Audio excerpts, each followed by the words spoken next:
salah sama orang atau menyakiti hatinya, maka kita harus bereskan dengan orang itu. Karena kalau tidak, dia akan menjadi terikat dengan sakit hati, benci. Caranya bagaimana? Simple, ya minta maaf. Simple tapi susah untuk dilakukan. Memang saya akui, tidak mudah untuk kita menghampiri seorang dan minta maaf walaupun kita yang salah. Kembali lagi ke gengsi. Tapi ini harus dilakukan.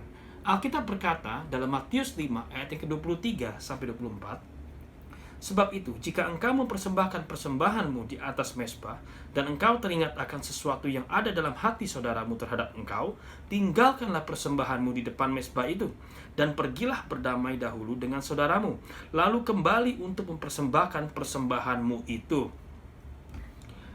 Masalah persembahan saudara diterima atau tidak, itu bukan urusan saya, tapi urusanmu dengan Tuhan. Tapi dari ayat ini jelas sudah, kalau kau teringat akan sesuatu yang ada di dalam hati saudaramu terhadap engkau, pergilah berdamai. Bagi yang belum tahu, sekarang Anda tahu. Bagi yang sudah tahu tapi tidak dilakukan, sekali lagi, itu urusanmu dengan Tuhan. Saudara, pernahkah Anda berpikir, kenapa kok kayaknya hidup sepertinya begini-begini aja? Perubahan ada, tapi pelan sekali. Atau punya segalanya, tapi tidak ada damai. Kenapa? Karena ketika kita berbuat salah, minta maafnya cuma sama Tuhan. Saya ingin mengatakan ini pada saudara ya. Sadar kita salah dan minta ampun sama Tuhan tidak akan mengubah keadaan. Kenapa saya mengatakan begitu? We have to take action. Ingat perumpamaan anak yang hilang di dalam Lukas 15 ayat 18 sampai ke 20. Aku akan bangkit dan pergi kepada Bapakku dan berkata kepadanya, Bapa, aku telah berdosa terhadap sorga dan terhadap Bapa. Aku tidak layak lagi disebutkan anak Bapa. Jadikanlah aku sebagai salah seorang upahan Bapa.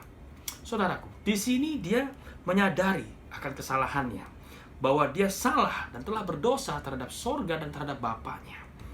Tapi apakah semua itu mengubah keadaannya? Tidak, dia tetap menderita, dia tetap kelaparan. Lalu di ayat yang ke-20, maka bangkitlah ia dan pergi kepada bapaknya. Ketika ia masih jauh, ayahnya telah melihatnya. Lalu tergeraklah hatinya oleh belas kasihan. Ayahnya itu berlari mendapatkan dia, lalu merangkul dan mencium dia. Jadi si anak ini belum sempat mengatakan apa yang dia ingin katakan. Tapi ketika ayahnya melihatnya dari jauh, dia lari, rangkul, dan cium. Lalu apa yang terjadi ketika si anak ini mengutarakan isi hatinya? Di dalam Lukas 15 ayat 21 sampai 22. Kata anak itu kepadanya, Bapa, aku telah berdosa terhadap sorga dan terhadap Bapa. Aku tidak layak lagi disebutkan anak Bapa. Tetapi ayah itu berkata kepada hamba-hambanya, lekaslah bawa kemari jubah yang terbaik, pakaikanlah itu kepadanya, dan kenakanlah cincin pada jarinya dan sepatu pada kakinya. Wow, udah salah. Ya, Mas berani pulang.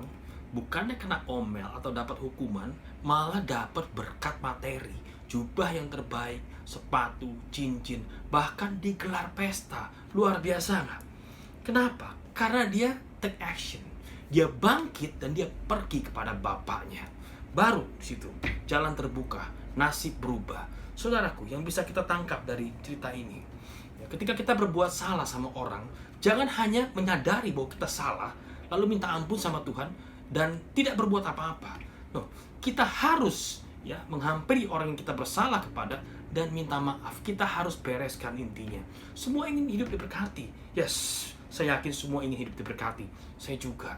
Salah satu kunci agar hidup kita diberkati, kembali ke ini. Lakukan yang ini nih. Kalau kita berbuat salah sama orang, jangan hanya diam dan menyadari, tapi kita harus bereskan dengan orang itu.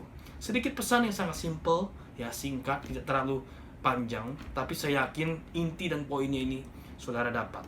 Dan semoga dapat memberkati saudara.